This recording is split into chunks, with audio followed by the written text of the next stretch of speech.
Hello, Fat Guy Flies RC. We're going to go over the radio setup on the Aileron's F-86. Alright, first of all, when you watch my build video, my unboxing, something I didn't put in the video, I was in the video, but because of my camera angle you didn't see, was the installation of the main gear. Okay, let me see. And I showed you off camera, I explained it, but just so you can see, you got that hole there, drop that in there, rotate that 90 degrees back towards the back of the wing, and it locks in place. Okay? So that was one of the things I couldn't show. I realized when I watched the video afterwards that you didn't see it. Now let's go over the plane. I've got it. First thing you're going to want to do is bind up your plane, bind your receiver, create a profile plane in your radio. And all that is just, it's like on any radio, you're going to go in there and select the type of airplane it is, okay? And you're going to save it, okay? And for a Spectrum, it's going to be, for a Spectrum receiver, it's going to be one wing, one aileron. Now, one wing, one aileron, one flat, because you have two aileron servos that go into a single Y, making one signal that goes into your to your gyro. And then you have two servos that operate your flaps that go into a Y, making one signal. And that goes directly into your receiver. Now, let's go over real quick, just before I forget, the CG on the plane is 130 to 140 millimeters from the leading edge, root. Now, anytime you have a slanted wing, that means where the wing touches the fuselage, which would be that furthest point right down here. So about 130 millimeters back, which according to the instructions, basically puts it right about at the end of, there's a piece of tape they provided for your hatch, right about there. So if you take your finger and go down and put your finger just before these cheaters on either side, not pretty much, well, I need to move my battery forward. Let's move our battery forward and see if we can't get that. I've got a 2200 2S in there, 2200 4S, which they call for a 26 to up to I want to say maybe even a 22 up to maybe a 27, and instructions are up to a 26. I've got a 22 in there for right now, just because that's what I had a charge on. And let's see what that does. So if you put a 22, you find those cheaters, you go right before the cheaters, which is those little vents on the side. And yeah, it still makes the little tail heavy. Maybe I need to go back a little further. So right about there. Right about even with the front of the cheater there. And that's pretty level. So pretty much put that 2200 all the way forward. So if you're going to use a 2200 4S, you're going to want to go, I could even go forward a little bit more. Let's try going forward just a little bit more. Let's see what that does for me. Fit it all in there. Okay. Find your cheaters. Right about there. Yeah. So that would be good. So if you're going to use a 2200 4-cell, which it's a 4-cell plane, you're going to go all the way forward. So therefore, the bigger, the heavier the battery, you go back a little bit. So, and that's just the secret on that. Now let's show you the radio setup, the physical radio setup. I'll go ahead and take the battery out of it. Okay. We're going to grab the camera, and I'm going to bring you over here. Okay. All right, now hold on to your lunch. I'm going to move the camera. Okay. Now, to show you what I've done, let's put the battery back in there just so the nose will stay down. All right, now I have put a Spectrum AR620 right there beside the Vector. Now, I know this is all covered up, but all your leads are labeled, okay? Everything that comes out of the Vector, you're going to plug into your receiver, okay? So in other words, the control systems, the throttle, the ailerons, all the controls with the exception of the flap are connected to the throttle, to the vector. And then the vector gives you these wires that are all labeled, and you plug them into your receiver. And that's where I've chose to put my AR620 right there. Okay, there you're going to see a wire that's going to say, let me set the camera down for just a second, okay? You're going to see a wire that says S-bus. Okay, we're going to turn this down like this, okay? It's going to say S-bus. That S-bus basically is what's going to give you the ability to control your model, okay, through your receiver, okay? And that's going to give you the ability to assign it in your transmitter, okay? So let's go over our transmitter. So you're going to plug that S-bus into your gear channel. In other words, or I guess that'd be channel 5, okay? Now, to show you how you're going to do that let me move. I'm sorry, folks. Like I said, it's just me controlling everything here. So let's get okay. I've already bound everything up. Everything is good to go. But the first thing you're going to want to do is go ahead and bind your receiver to your transmitter. Okay? Then you're going to go down here. Once you got it bound and you have communication, you're going to go down here to System Setup. Unplug your battery. Okay? Go down to System Setup. Yes. Okay? And you're going to go down to Channel Assign. Now, this is on a Spectrum transmitter. And down here where you see Gear, that's going to say A. You're going to want to change that to a 3-position switch. Okay? The instructions suggest C for me, which is this button here. But that's what I decided C was good, and that's what you're going to want. You're going to change that to C. Go down here to Next, and make sure that your gear stays on gear. So back up out of that. Okay, now you're back to your model. All right, and since you have assigned C as your gear channel, okay, that controls now your gyro. Okay, that now controls the gyro. And depending on how your switch is, for me, this up position is safe, or it's self-leveling. The middle position is going to be no gyro, nothing. And then the third position is going to be similar to AS3X. So let me show you in the model what that looks like. I'm going to start out with no gyro. So let's tilt the camera back up. Okay. Okay. We're going to put the camera back over here. Okay. In my little spot there. I'll plug my model back in. I still got my transmitter on. Okay.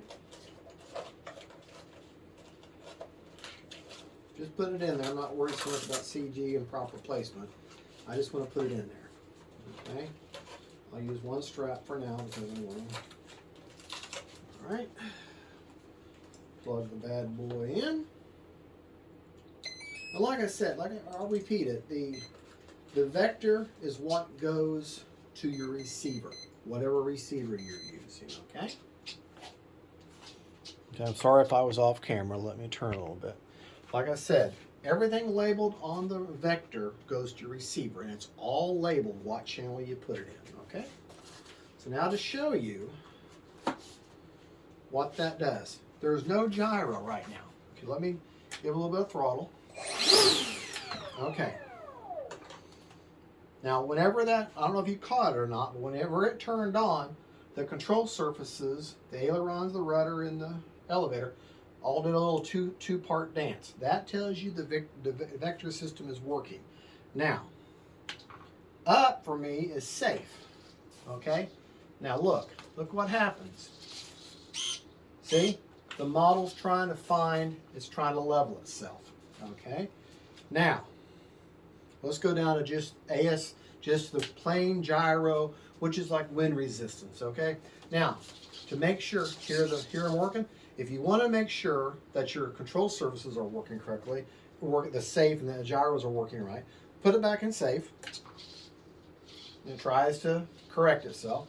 See, that surface comes up, would push that down. That surface comes up, that would push that down.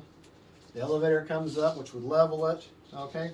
Another way you can tell, say you want to just use the AS3X or just the wind-resistant gyro, put your hand on the control surface, and in whatever direction you turn it towards, that the control surface should turn towards that. So if I put my hand on the rudder, I turn my model this way suddenly, that rudder should turn towards my hand. And it does. The rudder goes up towards my hand.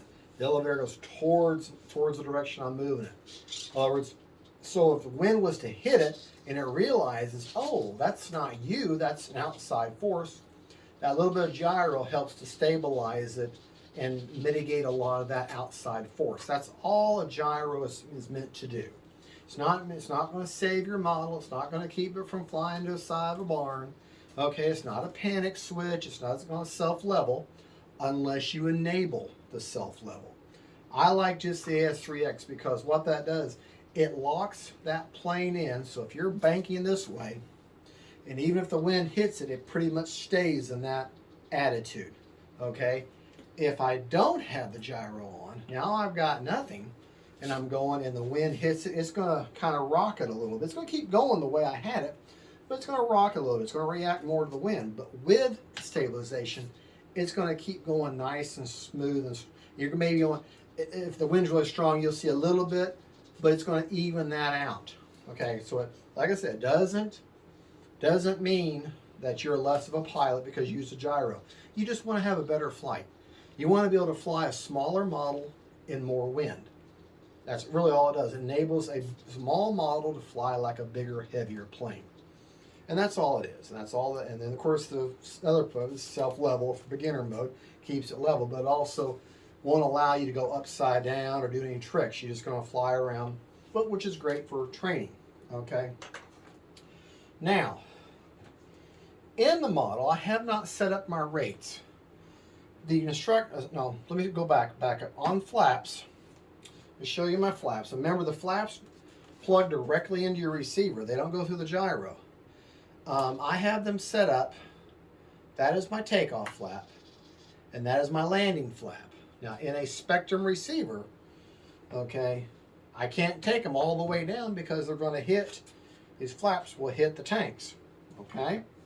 So let me show you, and the instructions don't say anything about a flap to elevator mix, okay?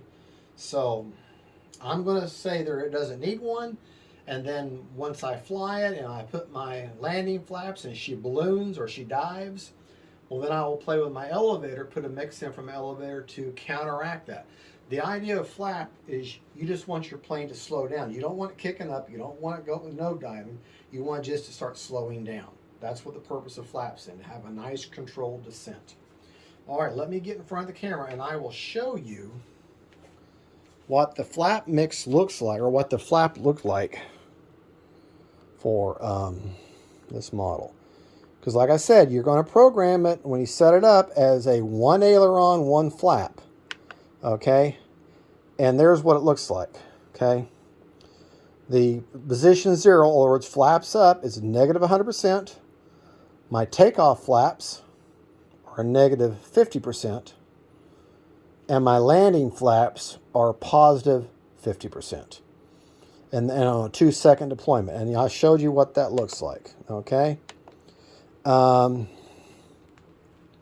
don't have rates set up yet. More than likely what I will do is I will do a high rate of 100% throws with 30% expo all the way around. And then I'll do a mid rate of maybe 80 over 30, and then a low rate of 60 over 30, or I might drop that expo down to 15 all the way around, just depending on how she feels. But that's what I'll do. I'll do 3 rates like that, and that's pretty much it. Like I say, you're gonna install your receiver. You don't have to have a gyro receiver, just a plain Jane strong signal receiver, which I highly recommend. The Spectrum AR620, if you have a Spectrum system. The vector is labeled. The wires that come out of the vector, and when you see them in the plane, when you open the plane, they're all going to be dangling down in this direction. Okay? Every one of them are labeled. Just to recap, you're going to plug the S bus. You're going to see what says S bus. And you're going to plug that into your gear channel, okay, which is channel 5. You're going to need to go in there and set your channel select. Go to functions, go to systems, go back down to channel assign, and when you see gear, change that to C, okay, and or whatever 3-position switch you want. I like C. I like to keep save gyro and no gyro right here next to my flaps, okay. I put throttle cup on F. That's just me. That's what I'm used to. You can do it. A lot of people like to put it on H over here, but it's entirely up to you. 2-position switch is all you need for throttle cut. You do not need to program the ESC. She is programmed from the get-go. Okay, so you don't. I mean, when I turned it on, I had, as soon as just the slightest little bit, I had immediate thrust, and that's so. If you've got that, you're fine. Now you could go in there and program a speed brake to stop the fan from rotating when you're with no throttle if you want, but there's no information on that. You'll have to go online to find the sequence. So that's entirely up to you, and that's more an advanced thing. But you don't have to do it. It's already calibrated. The ESC is already calibrated. Anyways, back to the vector. Everything's labeled. You're going to make it channel C or whatever you want on your gear channel. Go into all the way to gear and to make sure that gear is assigned to gear and that the channel you want is C or whatever 3-position switch you want. Okay, and then the 3 positions, however way they work out, will be, and one of them will be safe, stabilization, self-leveling. One will be nothing, and then with no, and then one will be just the equivalent of AS3X, just a wind-resistant type. And like I say, for me, the middle position was nothing, the up position was safe, and the down position was the AS3X. Okay, and you can go, if you know enough about your Spectrum receivers, you can go in there and change them values in what order you want to put them in. Can't think of anything else as far as a radio setup. Always set a throttle cut before you bind. Have your model set up. Real quick, let's just let me go through a basic model setup. Okay, and we won't use this one. All right, we'll go out to system setup.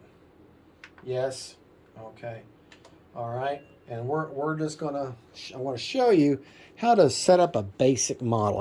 This would be any model in a Spectrum radio. Okay. System setup. Yes. Okay, here you are. Okay, I'm going to make a base. This is what I would have done before I even touched that F-86. I would have gone over here down to model select.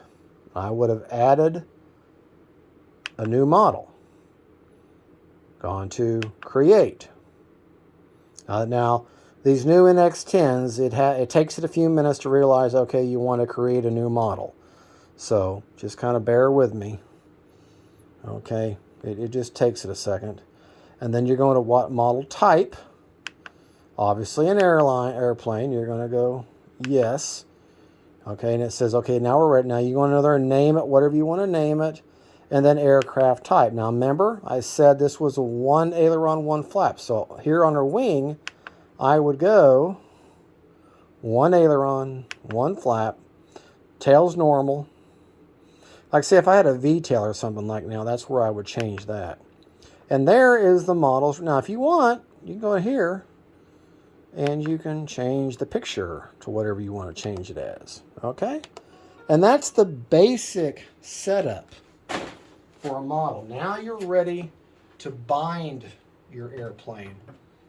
And all you're going to do is you're going to have everything hooked up, everything's the way you want it. With these type of receivers, You're just going to hit the button. You're going to plug it in. You're going to plug your battery in. You're going to hit the bind. You're going to come over here to your transmitter. You're going to turn it on while you hold the bind button, and it'll bind to the aircraft. And then they'll start, and they'll say bind complete, and you'll know you got movement. You know your transmitter is now talking to your plane, and that's all it is. The other thing you can do is actually go in there electronically and switch it to bind, and they talk to each other. However way you want to do it. Well, anyways, I'm sure I've left a bunch of stuff out, but that's what I got for you right now, and that is the radio setup and how you put the vector and everything on the F-86. Now all we got to do is go fly this thing. If I can get some nice weather and some deep, I'm telling you, I know people talk, well, you can fly in the wind, makes it better pilot. If you're going to maiden a plane and you have never flown it before, you want to have a nice calm day. You want to have, you know, if you can get as close to 5 miles an hour as you can get, because you're maidening the plane. You bought that plane, a couple $100 out of your back pocket, right? You don't want to say, hey, oh man, I can fly in the wind. No, you want a calm day. You want a calm day. Get her up and see how she flies. That way you can tell the trim and everything. You know, because in a heavy wind and you're fighting the wind, I don't care how good your gyro is, you're not going to be able to tell, you know, how it's really flying. Not until you get a nice calm day where you can get some nice passes and really see how she reacts. That's just my take on it. Folks, thank you so much for watching. Don't forget to like and subscribe. And don't forget, faith, family, friends, and them planes. Bye.